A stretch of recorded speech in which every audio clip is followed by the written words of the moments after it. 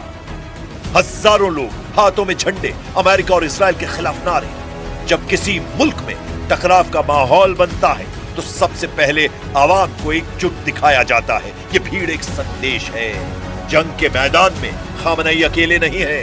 और क्या ये लड़ाई सिर्फ राजनीतिक ताकत की नुमाइश भर है?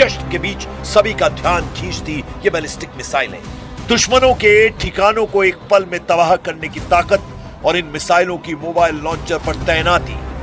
जंग से पहले ऐसी मिसाइलें तेजी से तैनात की जा सकती हैं और दूर बैठे दुश्मन का काम कब तमाम कर दे पता भी नहीं लगेगा। तो क्या सिर्फ चेतावनी है या तैयारी है जंग की?